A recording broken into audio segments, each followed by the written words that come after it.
A paz de nosso Senhor e Salvador Jesus Cristo, Shalom, que bom, que bom, que bom que você continua aqui conosco nessa viagem. Você embarcou no navio em busca do conhecimento dos 40 dias de propósito.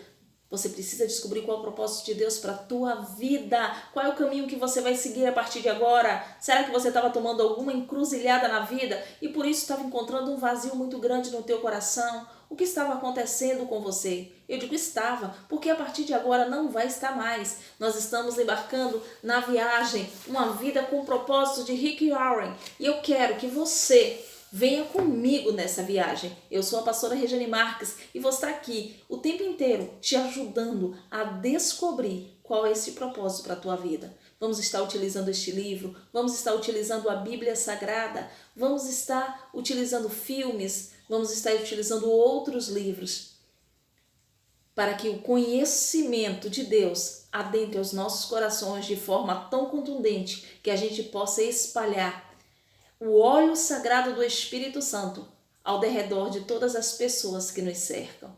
Amém?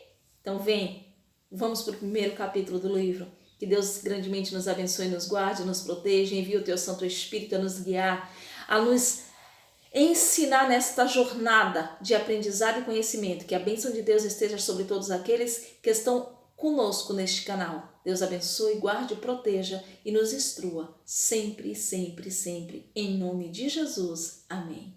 Oh, glória! Bom estarmos aqui louvando ao Senhor, aprendendo mais e mais. A Bíblia diz, meu povo sofre por não ter conhecimento, e não é só conhecimento da palavra de Deus, não. É conhecimento de você mesmo, é conhecimento das ciências, é conhecimento. Tudo começa com Deus, primeiro dia. Pois tudo, absolutamente tudo, acima e embaixo, visível e invisível, tudo começou nele e nele encontra propósito. Colossenses 1,16. Tudo, absolutamente tudo, encontra propósito em Deus. A menos que se admita a existência de Deus, a questão sobre o propósito da vida não tem sentido. Russell era um ateu e ele disse isso. Se você não admitir a existência de um ser superior, de um ser grandioso,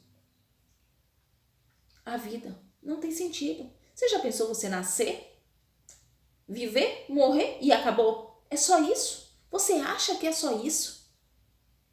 Não é só isso. Há coisas além. Há uma vida além disso. Deus te prometeu uma vida eterna. Ele não é homem para mentir, nem filho do homem para te enganar. Ele te promete uma vida eterna. E onde será essa vida eterna? De que forma? De que jeito essa vida eterna acontecerá? E por que nós não somos felizes nessa vida? Por que tantas barreiras, tantas provas? Por que tantas lágrimas? Por que tanta dor? Por que tanta enfermidade? Então a gente precisa descobrir que tudo começa com Deus, mas absolutamente tudo. Você não é o foco. Não! As luzes não têm que estar em mim nem em você. Nós não somos o foco da atenção. Nós não somos o foco do propósito. O propósito de sua vida é muito maior que a realização pessoal, a paz de espírito ou mesmo a felicidade. É muito maior que a família, a carreira ou mesmo os mais ousados sonhos e ambições. Se você quiser saber por que foi colocado neste planeta, deverá começar por Deus. Você nasceu por um propósito dele e para cumprir o propósito dele. Então, o propósito de Deus tem intrigado os seres humanos. As pessoas têm ficado confusas sobre qual é esse propósito. Aí esse livro vem, ele começa com um choque. Ele diz que não é a felicidade o propósito, não é a sua família o propósito, não é a sua carreira o propósito, é algo além disso. É algo que está em cima disto.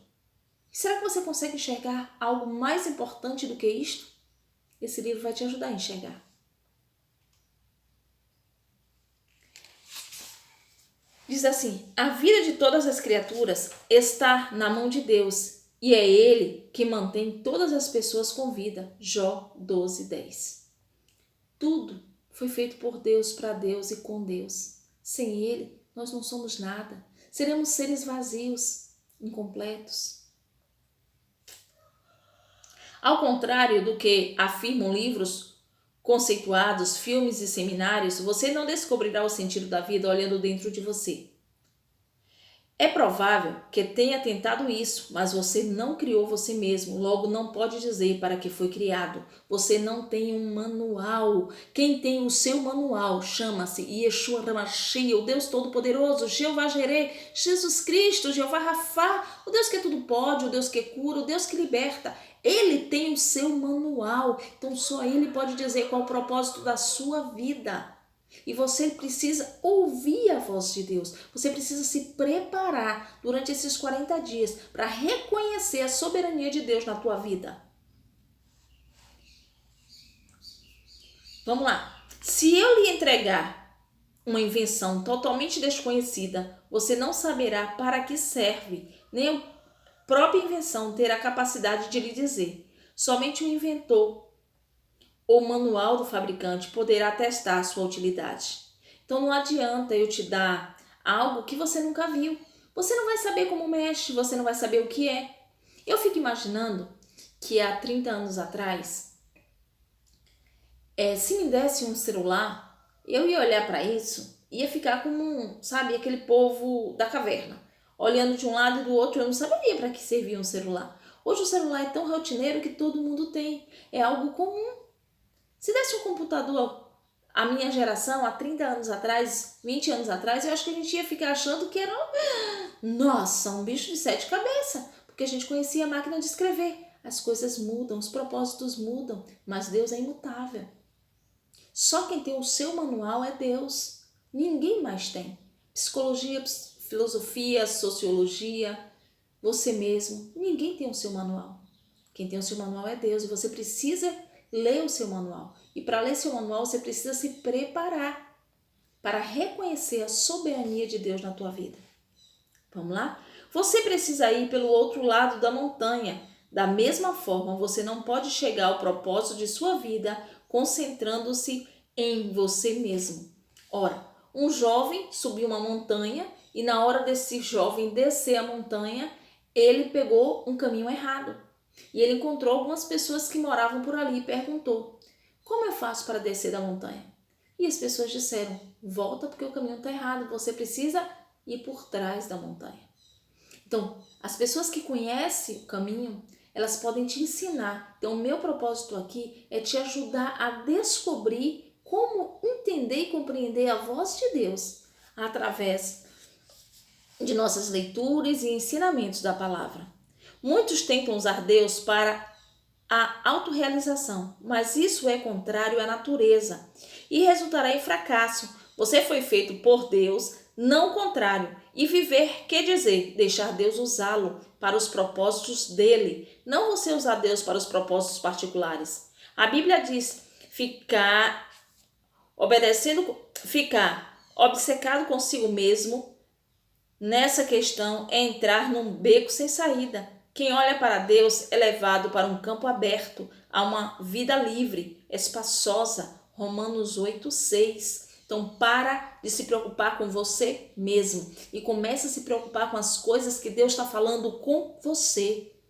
Regiane, você está me deixando confuso. Eu não estou entendendo nada que você está dizendo. Lógico, esse é só o primeiro capítulo. Nós ainda temos muito que estudar. Nós ainda temos muito que aprender.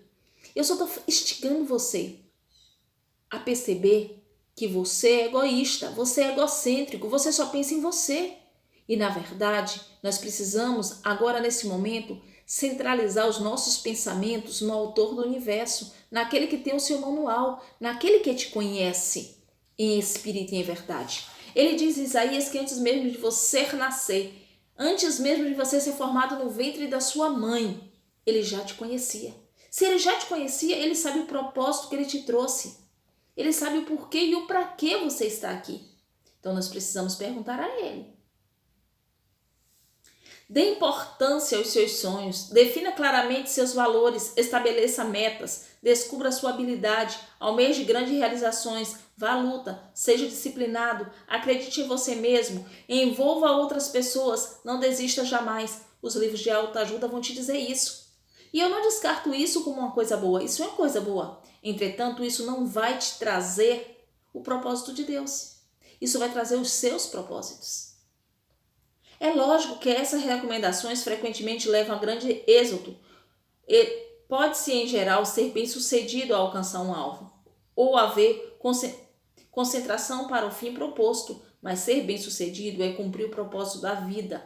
São coisas absolutamente distintas. Você pode alcançar seus objetivos pessoais, tornando-se um sucesso pelos padrões do mundo, e ainda assim está distante do propósito para os quais Deus criou você.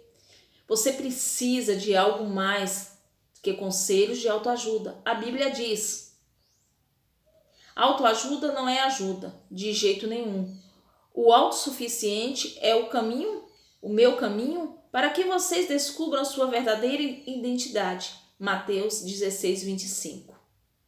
Mateus 16, 25. O meu caminho, para que você descubra suas verdadeiras identidades. Então, assim, o sacrifício de Jesus vai te ensinar a tua verdadeira identidade, o teu verdadeiro caminho, o teu verdadeiro propósito. Este não é um livro de autoajuda, eu já tinha dito no primeiro vídeo. Não ensina a achar a carreira correta, a realizar sonhos ou planejar a vida. Não ensina a encaixar mais atividades em uma agenda lotada. Na verdade, ensina a fazer menos na vida, concentrando-se no que mais importa. Ele vai ajudá-lo a se tornar o que Deus pretendia que você fosse quando te criou. Olha que coisa importante. Às vezes a gente dá tanto valor à nossa carreira, que a gente trabalha tanto para ter, que a gente esquece de ser. A gente não vê os nossos filhos crescer porque a gente quer dar uma vida boa, a gente quer dar escola boa, a gente quer construir um futuro para os nossos filhos. A gente constrói várias casas, você só mora em uma. Você tem vários carros, você só utiliza um. E tudo isso pode levar você a uma derrocada. E eu estou falando de uma derrocada espiritual. Porque você tem tanta coisa que você não consegue administrar direito. E o mais importante, você deixa as coisas mais importantes para depois. Você não consegue passear com a sua família, você não tem um momento de lazer com a tua família, você não consegue comer uma pizza todo mundo junto. Que são coisas simples, prazeres simples. Você não consegue ver o mar, você não consegue ir na cachoeira, fazer uma trilha com seu filho. Isso são momentos que vão ficar marcados na cabeça dessa criança, na cabeça desse adolescente por toda a vida, como um momento que viveu contigo, pai ou mãe, um momento que você jogou bola, um momento que você brincou de boneca, um momento que você brincou de casinha com seu filho. Mas a vida o cotidiano nos impede de vivenciar o crescimento dos nossos filhos. A gente tem deixado a internet criar os nossos filhos. A gente tem deixado os professores criar os nossos filhos, as babás criar os nossos filhos. A gente tem delegado funções a outras pessoas porque nós só queremos ter. E isso nos torna pessoas vazias, pessoas sem sentido. Deus, ele não se agrada dessa ambição desenfreada. Ah, mas a minha missão não é desenfreada, não. Eu quero um futuro melhor, eu quero uma escola melhor. Ótimo, parabéns para você. Mas isso está te trazendo felicidade? Está te trazendo que recompensa? Você um dia vai embora. Você vai sair desse planeta, porque aqui não é tua morada eterna. E você vai prestar conta a Deus dessa pedrinha preciosa que Ele te deu para criar. Ou dessa pessoa que Ele te deu para cuidar. Você hoje é mãe da sua mãe ou do seu pai. Você hoje pode ser pai do seu pai. Você hoje pode ter filhos ou criar algum. Você hoje pode ter uma obra social para ajudar. Você hoje pode ter momentos de prazer num parque, num campo, em algum lugar. Mas você largou isso tudo porque você conseguiu mais um bico, mais uma coisa para fazer. Teve mais um problema na empresa. Você precisa resolver. Sua família tem ficado em segundo plano. Os casamentos têm caído no marasmo e no divórcio. O número de divórcio aumenta dia após dia. E Deus tem a família como primazia. Você já parou para pensar que muitas vezes a culpa que as coisas acontecem, não estou dizendo em 100% dos casos, mas a culpa das traições, a culpa dos relacionamentos falidos, vem da gente não ter tempo de conversar, de tomar o café da manhã junto, de jantar juntos, de se alegrar, de sorrir. Cada um pega o seu celular e vai para um canto da casa. Cada um é um individualismo que está penetrando dentro dos lares, que hoje não tem mais aquele momento dos netos sentar junto dos avós para ouvir histórias. Hoje não tem mais aquele momento de toda a família ir ao domingo na igreja para a escola bíblica dominical. Hoje muitas famílias não têm mais aquele momento de quando acabar o culto domingo à noite, sentar para comer pipoca. Simplesmente isso. Eu não estou falando de que você precisa ter dinheiro para fazer isso. Eu estou falando de momentos simples e felizes que você pode criar com a sua família e com você mesmo. A gente está deixando a felicidade em segundo plano. As coisas mais importantes em segundo plano. Porque a gente tem tirado Deus da centralidade da nossa vida e temos colocado o ter. Nós precisamos ter tudo. Eu estava dando no meu grupo de estudo, eu tenho um grupo de estudo, o nome é Os Bereanos, e eu estava dizendo no grupo de estudo o seguinte: nosso sonho é ter um carro e a gente consegue. Oba, que bom, eu consegui o primeiro carro, que ótimo, que maravilha. 6 meses depois, aquela alegria foi se tornando pequena, pequena, pequena e já não é mais uma alegria. É algo comum, rotineiro. Então as alegrias do mundo são passageiras. Os bens conquistados no mundo trazem alegrias passageiras, mas eu estou te oferecendo uma viagem que vai te trazer um bem eterno. Um bem e uma alegria que você não vai conseguir se livrar dela, que é a presença do Espírito Santo. Então nós temos que ter cuidado, muito cuidado, onde a gente tem posto a nossa fé, onde a gente tem posto os nossos propósitos. Você foi feito por Deus e para Deus, e até que compreenda isso, a vida jamais fará sentido. Deus tem te guiado, tem te levado. Você precisa ser fiel no pouco para que Deus te coloque no muito. Para de reclamar do teu patrão, do teu marido, da tua mãe, da toalha molhada em cima da cama. Glórias a Deus que você tem uma toalha, que você tem um banheiro e que você tem uma cama. Glórias a Deus, a gente reclama de tudo. A gente reclama. O capim do pasto do vizinho é mais verde do que o teu. Você sabe por que você reclama tanto? Porque você é infeliz. Porque a felicidade ainda não é completa na tua vida. Você precisa mostrar aos outros que sua casa é impecável. Você não precisa mostrar isso a ninguém, meu irmão e nem minha irmã. Você precisa viver em uma casa agradável, em um lar agradável, em que as pessoas são felizes e se respeitam, em que os filhos respeitam os pais e que os pais amam seus filhos e instruem no caminho do bem. Ah, mas eu preciso. Será que você precisa mesmo? Faça uma reflexão sobre os seus verdadeiros valores e as suas verdadeiras necessidades. Faça uma reflexão se você não está se tornando alguém chato, insuportável, ou alguém muito meticuloso, muito, sabe? Tem muita gente entrando em depressão, tem muita gente entrando com síndrome do pânico, com medo de tudo, exatamente por não ter esse espaço de alegria, de prazer e da colocação de Deus na centralidade. Por que estamos vivos? Como a vida funciona? O que evitar e o que esperar do futuro? Ele explica o que nenhum livro de autoajuda ou a filosofia pode saber. A Bíblia diz: a sabedoria de Deus é algo misterioso, que encerra a profundidade de seu propósito. Nada tem de vaga e superficial. Ela não é uma nova mensagem, é a mais antiga. O que Deus determinou como forma de produzir o melhor dele em nós, muito antes que entrássemos em cena. 1 Coríntios 2:7. 1 Coríntios 2:7 nos fala exatamente sobre esse propósito, que está muito antes. Deus não é apenas o ponto de partida da nossa vida, é a fonte dela. Você precisa beber do que Deus quer para você, do que Ele tem pretendido para você. Para descobrir seus propósitos de vida, você deve recorrer à palavra de Deus, não à sabedoria do mundo. Edifique a vida sobre as verdades eternas, não sobre psicologia popular, histórica, inspiradoras e estímulos para alcançar o sucesso. Não há homem capaz de dar uma receita para ser próspero. Só quem tem essa receita é Deus. E ele está falando de prosperidade espiritual. Quando um jovem se aproxima de Jesus e pergunta: Senhor, o que eu posso fazer para ganhar a vida eterna? Ele faz: vá, dê tudo que tem e volte.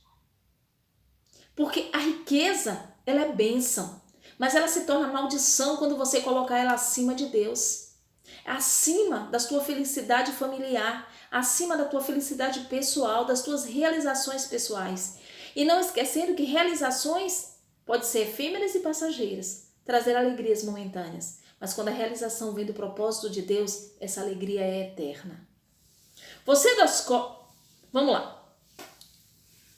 Você descobre identidade, a propósito no relacionamento com Jesus Cristo. Se você ainda não vive esse relacionamento, explicarei mais adiante como iniciá-lo. Deus já pensava em você muito antes de você pensar a respeito dele. O propósito determinado por ele para a sua vida e é anterior à sua concepção. Ele planejou isso antes que você fosse formado no ventre da sua mãe. O seu propósito de vida encaixa-se em outros propósitos muito maior e cosmo que Deus planejou para a eternidade. É disso que este livro fala. Então, tem algo muito maior. Tem um propósito muito maior para a tua vida. É algo que vai te fazer felicidade. Eu estava comentando no grupo de estudo a respeito de às vezes que a gente vai visitar pessoas que estão acamadas. Pessoas que estão em estado terminal da vida, principalmente irmãos de jornadas. E aí quando você chega lá, você acha que vai levar um ânimo, uma palavra de conforto, você sai de lá repleto da presença do Espírito Santo. Porque a pessoa olha para você e faz assim: filho, ou até mesmo quando é um jovem, diz assim: e aí parceiro, e aí companheiro, a paz do Senhor. E aí você faz: e aí como é que você tá? Tô bem, eu tô com Cristo. Eu sei que o choro do crente dura uma noite, mas a alegria vem ao amanhecer. E eu sei que tudo tem um propósito, e talvez o propósito de você ter vindo me visitar seja maior do que o propósito de eu estar aqui com dor.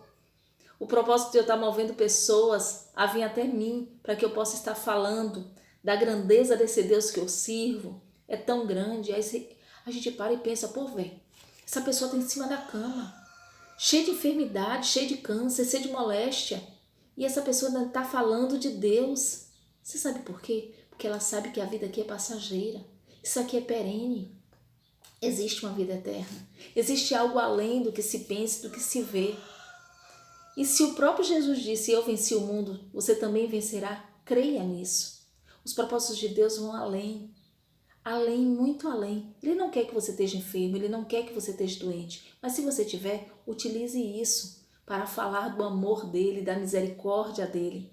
E quando você fizer isso, quando você orar pelo teu inimigo, quando você orar pelo teu amigo, pelas pessoas que vêm te visitar, que vêm te ver, e você começar a enxergar que Deus só está te lapidando em cima de uma cama porque você precisava de um tempo para você, você precisava de um tempo para reflexão, para um autoconhecimento, e como você não quis dar esse tempo por bem, a enfermidade chegou, e você começar a ter tempo de ler a Bíblia, ter tempo de ver os amigos, rever pessoas queridas que há muito tempo você não via, e aí você começa a valorizar algo muito, muito maior do que eu ter. É o ser especial para alguém. Nada melhor do que ser amigo de alguém. Jesus está te convidando para ser amigo dele. Eu não quero que você ande com Jesus, porque se você andar com Jesus durante esses 40 dias, no final dos 40 dias, Jesus vai continuar andando e você pode estacionar. Eu quero que você deixe Jesus entrar em você na forma do Espírito Santo e que você agora viva em Cristo e Cristo viva em você de forma tão soberana que você possa ver, até nas desgraças da vida, a mão do Senhor. Pensando sobre o meu propósito de vida, tema para reflexão: eu não sou o foco. Quem é o foco? Jeová, Yahvé, Ravé, o grande Criador do Universo. Versículo para memorizar: pois tudo, absolutamente tudo, acima e embaixo, visível e invisível, tudo começou nele e nele encontra propósito. Todas as coisas começaram nele e nele encontraram seu propósito. Colossenses 1:16. Colossenses 1:16. Pergunta para meditar: apesar de todos os argumentos a meu redor, como posso me lembrar de que a vida é, na verdade, viver para Deus, mas não para mim mesmo? Como é que eu posso anular-me, às vezes, para fazer a vontade de Deus na minha vida? Então, ficamos hoje com esse primeiro capítulo. Reflita sobre ele. Reflita sobre o que você está fazendo na sua vida. O que é que você precisa mudar? Faça uma relação disso. Escreva o versículo de Colossenses em pequenos pedaços de papel, para que você possa se lembrar depois. Se você gostou, deixa aí o seu like, deixe a sua opinião. E eu digo a você que o Senhor faça com que o propósito dele se realize na sua vida. que você se torne uma pessoa verdadeiramente feliz, não só aqui, mas um dia na eternidade. Que Deus te abençoe.